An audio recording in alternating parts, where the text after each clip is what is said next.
The one thing I love about seeing lawyers, but also the other clients I've seen, is a very nervous client, quite a scared client, a worried client, and a nervous client. Why? This is great stuff. When a client is nervous, when a client is scared, client's a bit worried, they're a little bit excited, they're a little bit nervous, all of these things happening. What is this? Now, I mean that as a client sits down on Zoom for the very first time, I'm meeting them, and we're ready to do the therapy. And I see them, and I see they're worried, I see they're excited, they're getting emotional already. What is that telling me? That's actually telling me that before we've actually begun, the unconscious mind is already doing great things. So a lot of times if a client is nervous or scared, we're told in the more traditional scripted-based hypnosis, calm a client down, you've got to relax them first. I've even heard mentors say, go give them a cup of coffee or a cup of tea.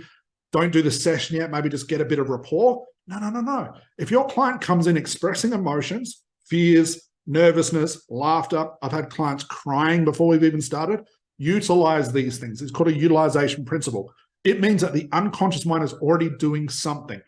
All in all, the thing we apply to this is something we call the ETM, the emotional trance method. Now, we've got little mini courses on Udemy about this. Just look up emotional trance method. We teach this as a big strategy in our ACH training program. It's about how to use emotions to ratify trances to create a healing outcome, to create a breakthrough a client can have. So if I'm doing the hypnotic interview, I'm following the ACH timeline, and my client starts to get nervous or a little bit scared 20 minutes through the session, I'm going to use that.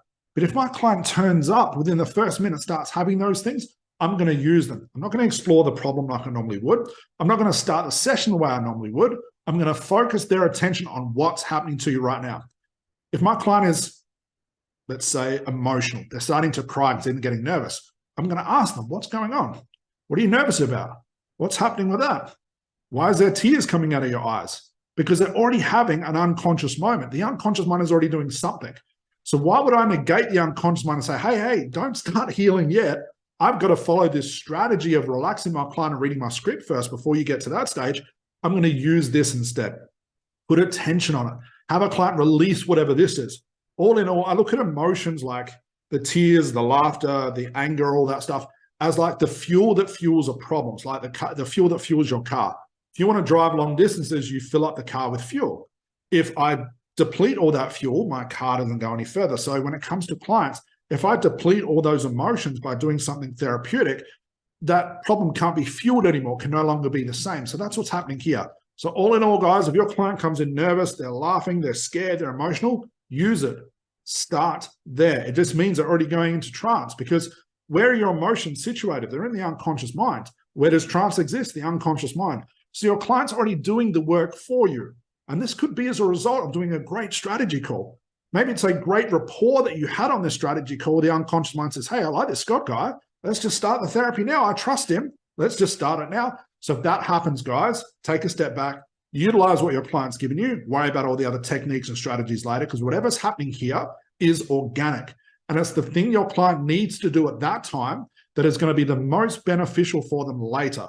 Why would I come along and say, oh, no, you can't cry yet. We haven't done the deepeners. We haven't done the suggestibility. I haven't done the pre-talk. We haven't done the regression.